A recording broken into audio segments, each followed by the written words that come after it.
James, does it appear like we're all set to start? You're all set. Okay, thank you very much. Good evening, parents, and good evening, families, and perhaps even good evening to some of our students who may be watching this evening. I want to thank you for the time you're spending with us over the next hour as we talk to you a little bit more about our reopening plans and answering some of your questions. Joining me this evening is Principal Lisa Sherman, Beecher Road School, Cheryl Mammon, our Director of Special Services, and Stacy Katz, our Nursing Supervisor. Thank you to all three of you for joining me. We trust that your family was hopefully able to weather the storm this past Tuesday. We know that electric has been restored to just about everybody, and we hope that you're all safe. This has certainly been a challenging year, folks, like no other, with the pandemic, with the unrest and injustice across the country, and now a midsummer storm that took us by surprise and caused so much damage. We realize this has been a very difficult time, and we appreciate the spirit of empathy, partnership, and support that's so evident and shared within our Beecher Road School community. Despite the storm-related challenges over the past 4 workdays, and they have been very real to our administrative team, we have not had power at the building until this weekend, and we still did not have internet until late this morning. We've been forging on and doing our best to plan for the upcoming 2021 school year. We appreciate the collaborative efforts of all of you, our teachers, staff, parents, and our reopening committee members in this planning. As you know, on Friday, we sent a video clip of our reopening update presentation that took place at the August 6th Board of Education meeting. That presentation provided more detailed information also about our remote learning model. We also sent you on Friday answers to frequently asked questions that have been generated throughout the past weeks and months. And so we thank you for reviewing all of that as it was sent. We know that this information has been helpful to many of you in filling out the parent survey. So far up to this evening, we've had over 430 responses to our survey. So we thank you for the time you've spent in doing that. And for those of you who are about to do that, we appreciate that in advance. At this time, over 75% of the responses that have come in from parents show that they are choosing in-person learning for their child. We know also that for many parents, there's still questions that need to be answered, and that's why we provided the Google form in that letter on Friday. You could generate the questions that you still had. We've done our best, very, very best job with a fairly quick turnaround, to try to generate answers to just about all these questions. Some members of our team, the members who are here seeing tonight, as well as a few others, spent much of the day today preparing answers to these questions. I want to be honest with you that we had some repetition in the questions, and so where there was repetition, we did consolidate those answers. And as you might understand and know, we cannot answer personnel-related types of questions. And also, I will say that some of the questions you have, which are very, very good and very reasonable, and you obviously want to know what's happening for your child, some of those answers are still being worked on as we continue to do the work of preparing for reopening. So some of those answers will come in due time as we finalize our plans and put them out and are ready for the reopening. So at this point, I'm going to get us started, and we will be taking turns to provide answers to some of those questions. We'll read the question that was generated and certainly read the answer then that we have for you tonight. I'll get us started. So the first question we're going to answer is, why is the hybrid method, the hybrid model, not being utilized for the beginning of the school year? This will make the transition back to school slow and more carefully planned process and would allow for the ability to slow the inevitable spread. Many districts are choosing to utilize the hybrid plan to start the school year, and I feel that Beecher Road is doing a disservice to their children and especially their staff by not partaking in this alternative method. So the answer to that at this current time is the current leading and secondary indicators of COVID-19 infection levels in our county support in favor starting with full in-person model as of this date. We will continue to watch those levels and will be continuing to be informed as to how those change, if they change, and how we might change to a different learning model than we are currently embarking on. The next question that was posed is, what is the in-person plan? Or give us some more detail about protocols. The presentation did not seem to indicate the plans. So sorry about that. We felt that we were trying to portray those plans. We didn't include everything in that presentation. It was certainly a high-level summary last week. And so the answer to that, though, is the in-person plan will include all students and staff in masks. All students will have desk shields available and in use. All teachers will have desk shields at their desks available and in use. Students will have frequent mask breaks throughout the day. Cohorting will be utilized. Students will eat lunch with their own class, either in the classroom or possibly in the cafeteria. Social distancing will be maximized to the greatest extent possible, and high-touch surfaces and bathrooms will be cleaned on a regular basis. Next question that I'd like to answer is, who are the teachers who will be providing remote teaching? Are they permanent Beecher staff and certified teachers? Yes. Permanent Beecher faculty will provide remote teaching to students who begin school with this option. Names of those teachers will be available once our staffing is finalized. And so, as I mentioned earlier, we can't discuss specific personnel-related items, but we will provide names once we have our staffing complete. Next question I'd like to answer is this one. When will you make the decision regarding extended day? Parents are relying on the decision for the program in order to know if they will be able to return to work or not.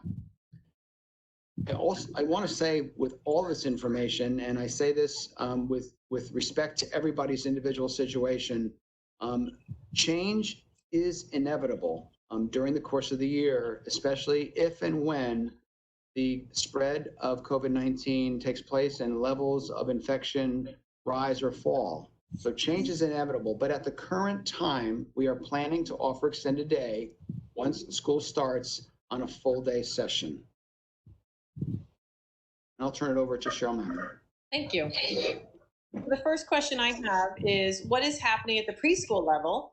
Will there be typical peers this year? Are there still AM and PM classes? What precautions are in place for mask wearing or not, as the students may or may not be able to wear masks or tolerate them, cleaning, and keeping kids apart? So the preschool will be taking place this year for students with IEPs as well as for our typical peers. The staff will wear the proper PPE and they will increase the cleaning employees around the room. There will still be an AM and a PM class. It is recommended that the students wear masks, but the staff will be wearing extra PPE and they will have available the desk shields and spacing the students out as much as possible. And it will take more frequent reminders as they're much younger. But so that was the first question. The next question has been answered before, but I will honor the question. Will shields be placed on all students' desks and classrooms? Yes, every student will be provided a desk shield for their personal use. Some of the questions had some repetition, so we tried to combine them together. Another person had asked, would the district be providing that, or would families be responsible for doing that? And it would actually be the district who would provide a shield for every student. And the next question, the question was, everyone is talking about the overall plan. What is the plan for our special education students and keeping them safe? So our plan is to provide every student with a desk shield. Teachers will be provided a desk shield and a face shield as well. Depending on the needs of the student, we'll have to adjust what's needed to keep everyone safe. There will be frequent hand washing or hand sanitizer available for moments when hand washing isn't available. There will be ongoing surface cleaning. And the most important thing is, if you have a specific question regarding your child's needs, contact me and we can work through your concerns and problem solve together. In addition, we are looking to minimize the number of teaching assistants working with students who would normally rotate. So if a student has an adult that they work with, oftentimes we rotate through 5 or 6 TAs, but in this case, we would minimize that to 1 or 2 adults. The next question is regarding the TAG program, Talented and Gifted. The question was, will that program continue? The person shared, they think there could be ways to provide enrichment to those children, whether in person or remotely, even if it does not start at the beginning of the school year. Typically, the TAG program starts in mid-October.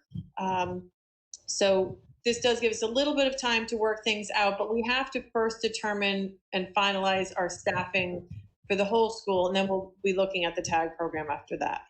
And I'll be turning over to Stacy Katz, our school nurse. For those children with medical exemptions for wearing masks, how will they be integrated with other children who must wear masks so as to prevent the enhanced risk that is associated with lack of mask wearing? We are not anticipating very many mask exemptions, as this will be a rare occurrence. For the students with an exemption, though, they will be strategically placed in the classrooms. They will also have dust shields as well every other child in the classroom. Okay, the next question, I believe, will be Lisa. Good evening, everybody. I want to start by saying that there was a number of questions posed about the MAG program. Currently, we have a meeting scheduled with the MAG adult learners this week. At that point, more specific details will be worked out and shared with all of the MAG families. Until we have spoken with the MAG adult learners, we are going to hold off on answering the questions that were posed tonight. I will state that the MAG adult learners are very interested in including their students as much as they can in their community. Additionally, a student will retain their spot in MAG even if they choose the remote learning option. The next question I have to answer is, for those families who opt for remote learning, how will teachers be assigned? i.e., will these children on the remote plan receive a separate remote-only teacher since regular staff will be engaged with in-person classes for all 5 days? And the answer is that yes, there will be a separate remote learning teacher assigned to the children who choose that option when we are in person. And that person, as Mr. Gilbert mentioned, is a certified feature teacher. The next question I have is, if we opt to homeschool, would the administration tell us what grade level curricula and standards to use for the year, or at least direct us to that information? There is a number of resources that you can access if you choose to homeschool your child. The state of Connecticut has a learning hub that is available for parents who choose to homeschool. There's also information about the Common Core state standards, which is what all of our curriculum is aligned to. So those are two resources that are available. We also have some resources posted on our website about our grade level curriculum. The next question for me is, I am curious how many students and adults will be in classrooms together and what the spacing will be like. Are children eating outside, or will they be in their classrooms maskless for 20+ minutes? So the parent survey is going to help us determine exact numbers in each classroom. So the numbers in the classroom will be dependent upon the results of that parent survey. Children are going to eat in their classroom, but as you have heard, there will be desk shields provided. And teachers also have the flexibility to have their classrooms eat outdoors if they choose that. That is up to teacher discretion. I will say that many of our students do eat quite quickly, and I suspect that they would not be unmasked for the full 20 minutes. As soon as they are done eating their lunch, we would ask them to put their masks back on. And I am turning it back over to Stacy Katz. Thank you. How will children with exemptions from masks get into and out of the classrooms? What will children with exemptions from masks do during their break? How will you protect teachers and other students from exposure to children with exemptions from masks? Again, we're not anticipating many children with mask exemptions, except students with special needs. We are anticipating staggered arrival so that they will not be in the hallways with large number of students arriving at the same time. In some cases, students may enter directly into the classroom. Other students will be wearing masks, and all students and teachers will have dust shields. Teachers will have access to face shields also. So the ones that are needing to work with certain students that may have a mask exemption, they will also have a face shield for extra protection. And like I said, in the other one, would strategically place these students in a classroom. And we will be working with our medical director also on these certain issues.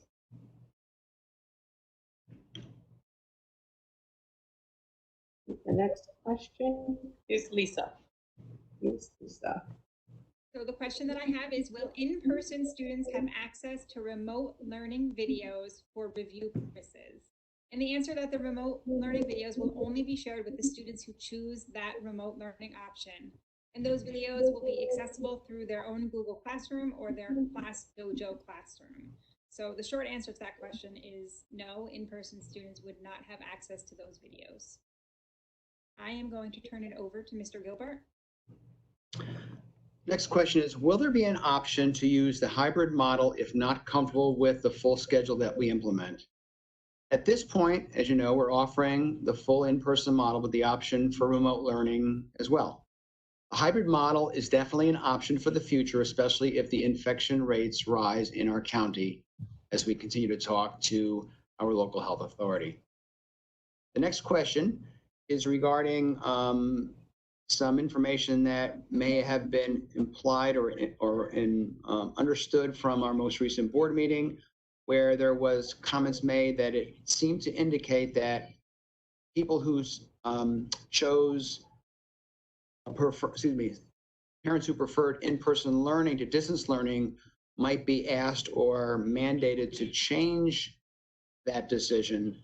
And so we just want to make sure that people understand that parents can choose what works for their family. No one will be forced into any learning option. It's 100% parent choice. We did also include, as you know, though, the question, would you be willing and flexible if asked to change? That's not mandated, but just simply asked. If we were to ask a family, would you be willing to change from one to the other? But we would not do that by force. That would strictly be a parent choice. Stacy, I think you're the next question. What are the return to school requirements for illness related to absences? Since COVID-19 symptoms are so common and broad, do I have to produce a negative COVID test result for my child's return to school? If I do not produce a negative test result, is there a minimum number of days the child must be absent? Are absent children automatically bumped into distance learning? At what threshold number of students is an additional teacher bumped into distance learning, or could there be, in theory, be 80 kids per one distance learning teacher? So we are following the CDC guidelines for return to school. It depends on the symptoms and if there is a possible or probable of known COVID exposure, and it's like a 3-page document algorithm that we will be sending home and going over with the parents, a document outlining what the return to school algorithm is, and it will be sent home to everybody. Students do not automatically bump into distance learning. If the absence is longer than 14 days, then you would be eligible for the distance learning. Next is Mrs. Sherman. Mrs. Sherman. How will attendance be counted for students opting into virtual learning? We will keep up with all of the work, but parent work schedules may not allow us to support our young children in all scheduled synchronous learning sessions, and we are not comfortable with in-person learning right now. So attendance will be taken for all students at Beecher, in-person and remote learners. If they are not participating in learning because they are ill or because they are unable to, then we would ask the parent to utilize our regular attendance protocol of calling the attendance hotline and reporting an absence. We also are going to ask teachers to take attendance at their first live meeting that they have with the students so that we can continue to track attendance that way also. So we are going to continue to track attendance using our regular parent attendance call-in policy. The next question is, well, I don't have any specific questions about reopening at this time. I'm sure I will have questions about how to prepare my kids for the new protocols. I want to help support the teachers and staff by being sure that my kids know their own responsibilities beyond mask wearing and hand washing. Thank you for that. We appreciate it. And we do plan on creating videos or sending home some links or some infographics to help the children with the new protocols and what to expect when they return to school. All of that will be shared with you in the coming weeks so that you may share it with your children, and we do appreciate that. The next question is for Stacy.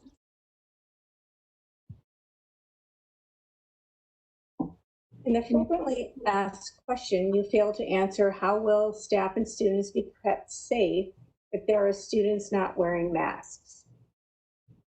Your answer only focused on general mask wearing requirements. However, you did state that 1, there could be children with exemptions, and 2, there could be instances where everyone can take masks off, food, water breaks, mask breaks, gym. How do you plan to minimize exposure, and where are people without masks? And when there are people without masks. Okay, so students have desk shields and teachers have desks, shields, and face shields. Mask breaks will take place outside or in large areas when the weather is poor. During lunch, students will be spaced out while they are eating. Masks will be put back on once students finish eating. We expect very few exceptions to wearing a mask. If a child is so medically fragile, then we may need to plan for them through distance learning. So we're not expecting a large amount of students not to have masks in the building. Mrs. Sherman. Will a separate supply list be sent to those students participating in remote learning? No, at this time, if you are planning on doing the remote learning option, you may refrain from purchasing all of the supplies. You may instead focus on the basics such as pencils, markers, and crayons.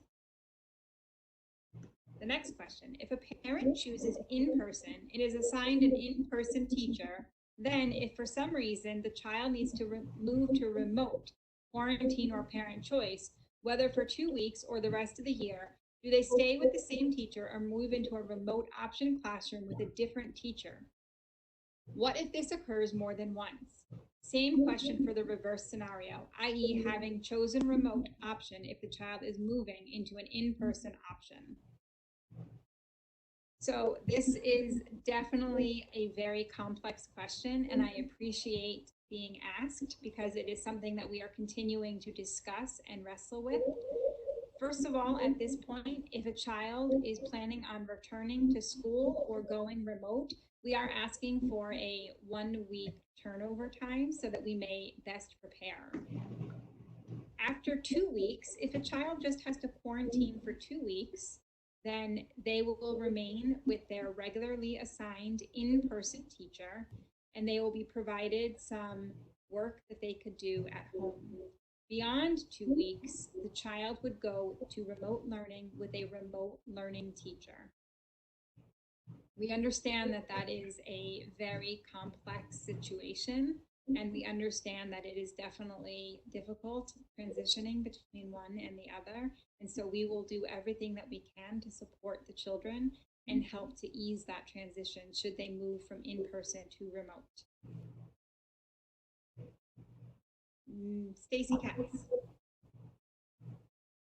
When was the last time that the ducts were cleaned, the filters replaced, and the HVAC system? Going forward, how often will that be done?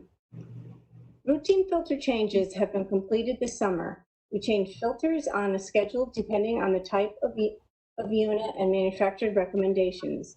We clean the HVAC breaks over the summer. We work closely with the facilities committee of the Board of Ed. The next one is also you, Mrs. Katz. Yep. How often will bathrooms be cleaned throughout the day? The bathrooms will be cleaned 2 times per day, and there will be a custodian on call for additional cleanings as needed. They will be disinfected each night as well.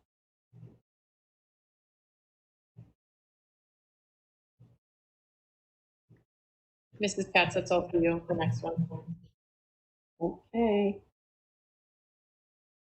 Will all children with mask exemptions be cohorted together? No, they will not. But every child in the school will be provided a desk shield. My next question is, how will grading be handled for those who opt for remote learning this fall? Teachers will be using a variety of means to grade students. They will be using both formative assessments and summative assessments. Formative assessments are ongoing, things like journal entries or exit tickets all include formative assessments. Summative assessments are, of course, end of unit assessments that are given usually at the end of a unit or a concept that has been taught. So all of our teachers will be using both means, and as well anecdotal notes and anecdotal records to grade and assess all of our students. Mrs. Katz? Is it possible to figure out who is in our cohorts and try to maintain those groups for busing and E-Day, or at least to know who our cohort is so we can work together to collaboratively ensure who aren't unnecessarily exposed to hundreds of kids by sticking to our group? I understand how important E-Day is. I understand it would work unusually. I used it and would unusually need it, but it doesn't seem wise right now, unless it can be done without cohorts. So that one is, they are going to be cohorting within E-Day. Right, and on the buses, they're cohorted per bus. But they can't be cohorted per bus for E-Day. They're each their own cohort. Right. But that's about as much cohorting as we can do. They're each their own group. The bus is a cohort and E-Day is cohorting within E-Day. The next question is from Stacy again. I would like to see What number? 82. number 82. Okay, sorry about that. I would like to see the specific policy and protocol for said mask rates, please. Mask groups will occur outside or in large spaces maximizing social distancing. It will be supervised by a teacher. So mask break policy is being written by the policy group, and that will be coming out as soon as it is done. When it comes to distance learning, which classes will be synchronous and which will be asynchronous? For example, math, writing, etc. So for our remote learning, the lessons will be recorded and pushed out to students. The part that will be synchronous will be the small group work that teachers engage in with students during math, reading, and writing. So lessons will be pushed out to all students during remote learning across content areas, and then teachers will do live check-ins with students in small groups or individually during all core content areas.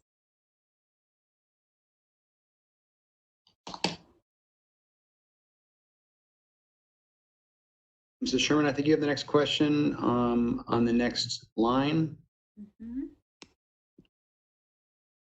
Sorry, I'm just getting to it. Okay. How will social distancing be implemented in PE, particularly taking into account that masks will not be required?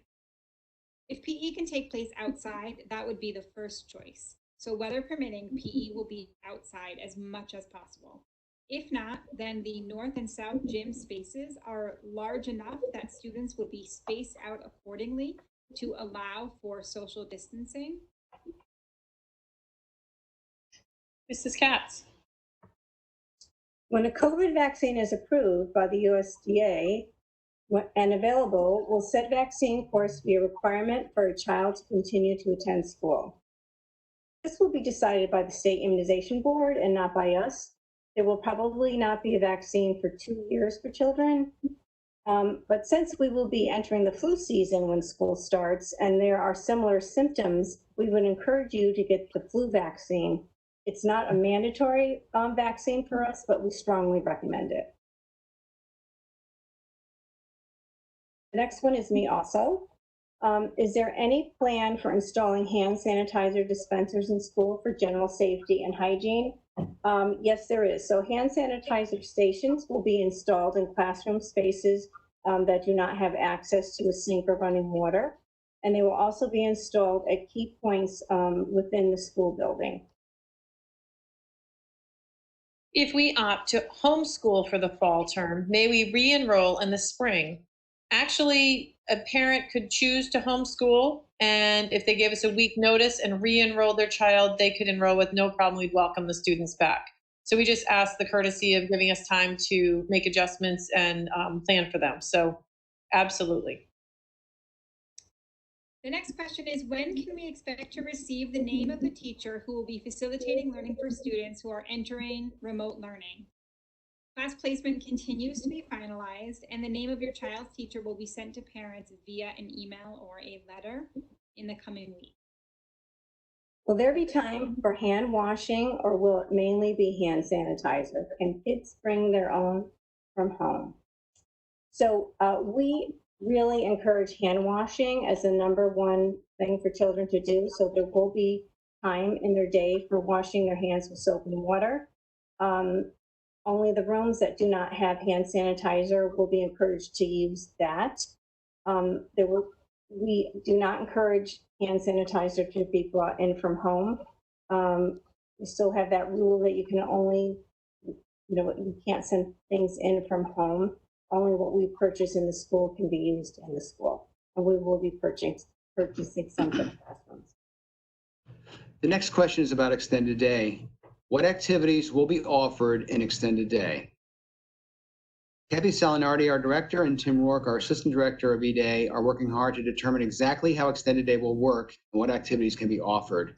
At this time, they are still finalizing those details, but obviously the kinds of things like social distancing will be major drivers in terms of what they will have children do or will not have children do. So we will expect to provide that information at a time a little closer to the start of the school year. And the next question I have is, if I choose to distance learn, how do I keep my child feeling involved with class? Really good question. All students who are involved in remote learning will be assigned to a class with a dedicated teacher. They will work with that teacher and have interactions live and recorded with that teacher. So their feeling of belonging and being involved will be with that remote class. The next question is, will teachers conduct more synchronous instruction than was expected in the spring, preferably in small groups or one-on-one? Yes, there will be more synchronous instruction, and it will be done in small groups or one-on-one. We also have built in some time to do some one-on-one check-ins, just to focus on students' social emotional well-being. So that is something that we are building into our schedule.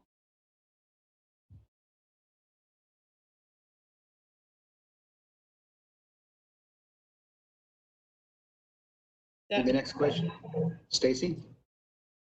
During outdoor recess, where, according to the frequent answered questions, you plan to allow students to remove their masks, how do you plan to enforce social distancing? What minimum distance will you require? How will the younger children maintain such distance? If a student is not doing something strenuous, then the mask will remain on. When appropriate, gym will take place outside and students will be spaced out appropriately. Gym activities will be selected to allow for proper spacing. Younger students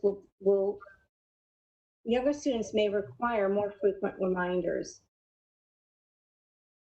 The next question is, will all bused students be cohorted separate from parent drop-off? What is the point of cohorting in class since that is not possible on the buses? I think we already talked about this a little bit, that the bus is one cohort, extended day is a cohort, and then classrooms are a cohort. But students who ride the bus will all be dropped off up north. Students who are being dropped off by parents will be dropped off down south. So not all students will come in on the bus. Cohorting is one mitigating factor, and we are implementing several mitigating factors in order to support the health and safety of our students. Students will be spending much more time in their classrooms than on the bus.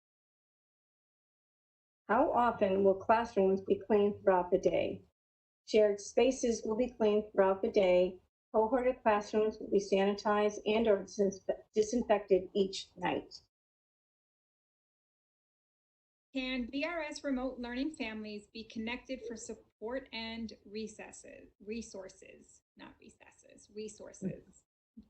There will be a help desk for parents to access if they have technology questions, but in terms of remote learning families, we are not permitted to share information with people.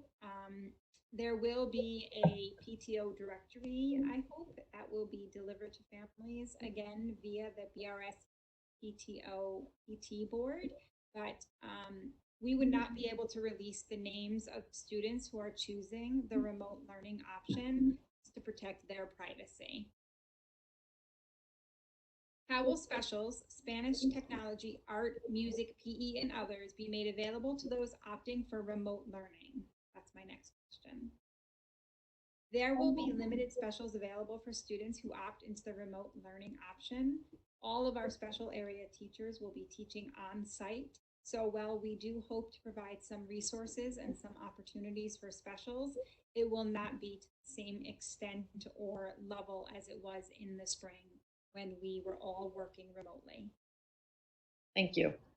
My next question, if Beecher transitions to the hybrid model, will the division of kids, the days assigned by last name, be the same as the Amity Regional District? That actually is part of the plan and why that was designed that way. Yes, the hybrid plan will allow for families to have all of their children on the same schedule. So that's why it's by last name, and they will have the same days. The next question is about cohorting. Are student cohorts going to be mixed up at times, for instance, with extended day or the bus? Students will be cohorted with the other students in their classroom, as you know. If a child's in extended day, they will stay in the same cohort each day and not mix with other students. Students may also, of course, only ride their assigned bus, so they would not be mixing with any other bus cohort.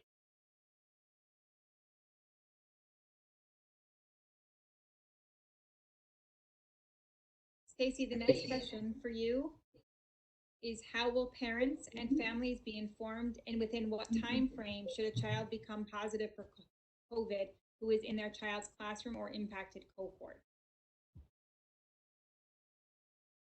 Okay, I'm looking for that one. 23F. Thank you.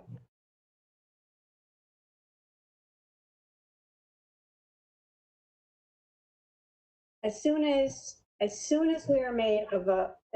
we become aware of a positive case of COVID in a classroom, we will alert DPH and we will begin to immediately contact the families of the involved contacts immediately.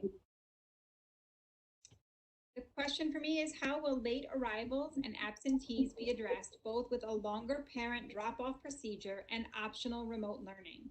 Will students who do the remote learning be counted as present on those days, counting towards required days in school? Thank you for all of your hard work and for communicating with parents. Thank you for the kind words. That's very sweet. So we do understand that our drop-off and pickup procedure will take longer, so that we will extend our time requirement for tardy absentee reporting. We will definitely be doing that for anyone who chooses the in-person model. Attendance for remote learning, as I stated, is going to follow our attendance policy of parents calling the hotline in order to report any absences. And as I mentioned, teachers will also be taking attendance at the first live meeting of the day. What will be the approach to absences this year? Just answered that one. Could I opt to pick up my kids each day before lunch break? This way, we could ensure that they won't be exposed to unmasked kids and staff without depriving them of in-person interactions with their class. You are certainly entitled to pick your child up whenever that you would like, and they would be counted as present because they were here at the start of the school day and here for a significant part of the day. Is there a date when the district expects to receive more specific guidance regarding contact tracing and closures from the DPH? So we did have some information from them last week, and I will be on a call with them tomorrow morning, actually. So what they let us know is that any updates will be ongoing as new data and information comes in. They came out with further guidance stating that decisions will be made regionally unless there is a cluster in our town. They will be looking at leading indicators of new COVID-19 cases and secondary indicators like percent of positivity rate and number of new hospitalizations before making a change and any changes to like closure of the school or changes in the models that they have indicated for us to do, like changing to hybrid or a full close to remote learning or to reopen again. And the next one is you also, Mrs. Katz. All right. I'll read the question for you. What point would we qualify to shut again? That would be a decision to remain open or shut would be determined in consultation with our medical director as well as Quinnipiac Valley Health Department. And finally, we would also consult with the State Department of Education. And all those factors would come into play. Infection rate and all those indicators would come in play with that. The next question is regarding soliciting feedback and our plans. The Board of Education and Administration are constantly soliciting feedback. While I understand and appreciate that the goal is to promote community involvement, you're creating enormous consternation and confusion because it implies that there's not a finalized plan. Can you confirm that the basics of the plan, the full in-person experience with a remote option, is the final plan, barring a change in COVID numbers and new state guidance? So yes, the answer is yes. The full in-person model with the remote option is Beecher's plan at this current time, and we would not be changing it unless the COVID numbers are changing, state guidance changes, or there are other factors that are out of our control that we would have to respond to. So yes, we do have a finalized plan, and that plan is actually what we're asking you in the survey to respond to and make a choice for your child. Thank you. How will staff mental health and well-being be prioritized for in-person and for remote instruction as well? There's actually a subcommittee that worked on this. They focused on the staff, the students, and the families and how we can be aware of all the mental health needs. But the most important thing to start is the first 6 weeks of school, we focused on wellness and developing your child's class community using responsive classroom. The videos are also a part of that to allow the students to adjust and know what to expect. So there will be a lot of things thought of and prepared having to address mental health concerns for everyone included. Mrs. Katz, I think you're next. When enforcing masks on students in school, how are you evaluating the quality of masks? It has been determined that only certain fabrics and styles are effective in preventing transmission of some popular fabrics and styles such as gaiters and knit shirt jerseys provide little to zero protection. This here is a really great question. And there's been really wonderful studies everywhere about this. And so we are going to be sending out a letter with really great information for parents on this. And that will be coming out soon. This was an excellent question, whoever sent this one in. So bandanas aren't good, neck gaiters aren't good, so we will be sending out information on this.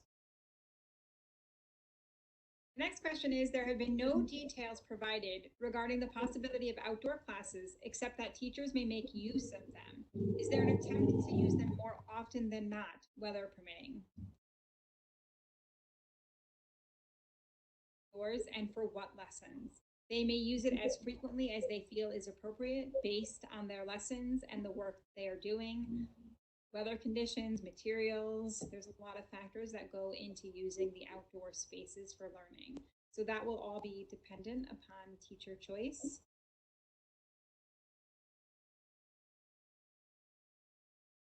We understand that the specific plan regarding what happens if a student has COVID, falls ill, will be in conjunction with the health department, but some basics need to be provided regardless. Perhaps the health department can be asked to provide this. If a student falls ill with COVID-19, their close contacts will be notified. The ill student will not be identified for confidentiality reasons.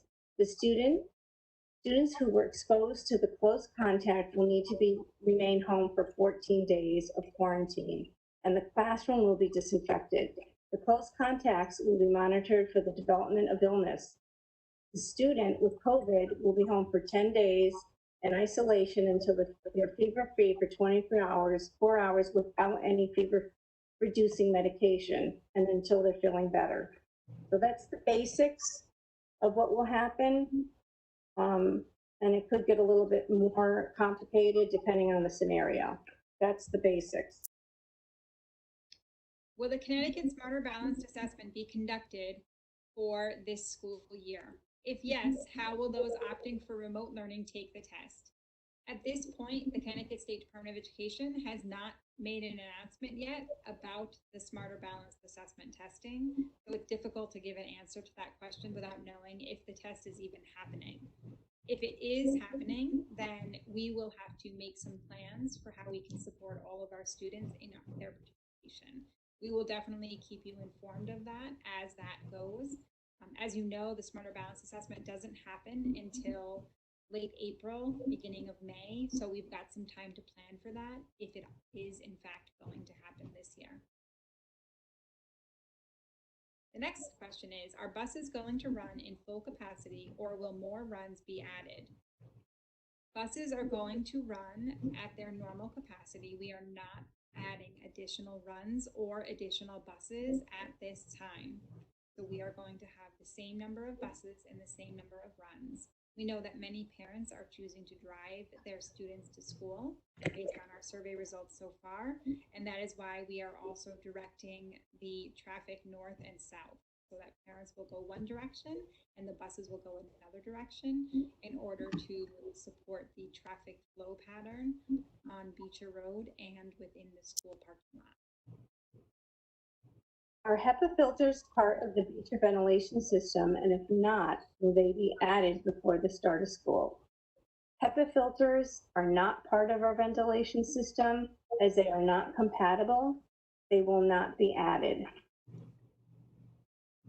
The next question is, since children can and will be moving between in-person and distance learning, will the curriculum in both programs be being taught at the same time so as to, when the children switch programs, they will be on the same page as the children in their new cohort? And the answer is that teachers will do their very best to align. It's not possible to be exactly at the same place at exactly the same time, as that is based on how the students receive instruction. So all of our instruction is driven by students and their needs and their pace. So they will not be on exactly the same lesson, but they will certainly be close. All of our pacing calendars are updated and all of our teachers have access to them. And so that will be the best that they can. I want to, all of you who are in the audience tonight and who may be watching the taped version of this and replay it at a certain point later on, I want to let you know that we have been paying attention to the questions that have been posed on YouTube, and we'll certainly be looking at those as well to help us to inform you eventually of more information. Again, I want to say that we have done our best here to answer as many questions as possible, the ones that we feel like we can answer at this time. We did try to consolidate where there was repetition. We certainly know that we can't answer personnel-related kinds of questions, and for some of your questions, we're clearly still working on the answers to those in the work that we're doing on a daily basis, and those answers will come in time. I do want to thank Lisa, Cheryl, Stacy for all the time they've spent today in working at going through all the questions and making sure there was responses. I do want to say, parents, we really do appreciate the understanding that so many of you have been expressing. This is extremely difficult times for all of us, whether you're a parent, a student for sure, for families, for teachers, for other staff members, and for school administrators in trying to plan and lead all of this. This is uncharted territory, a territory that there's no playbook to go by. But we, as in the spring, we came together as a community and did the very, very best we can. We're continuing to provide information to you as time moves on. We certainly will be looking at the YouTube information as well. And we also know, I'm just going to be completely honest, I think you know the answer to this, and that is that we know that some of our answers may please you, and we know some of the answers may not. We're operating in a different paradigm and a different context. So we understand your feelings about that, and we're doing the very best we can to work through all of this and to do the very best for all of our kids. We are continuing to look forward to your responses to our survey. We did provide 2 different dates, so I apologize about that. We really are hoping for all of your replies by tomorrow night. That's Tuesday at 9 o'clock. So thank you very much for your time tonight. Thank you for filling out the surveys to date if you've already done that. And we will continue to be in touch with you. Thanks and have a good evening.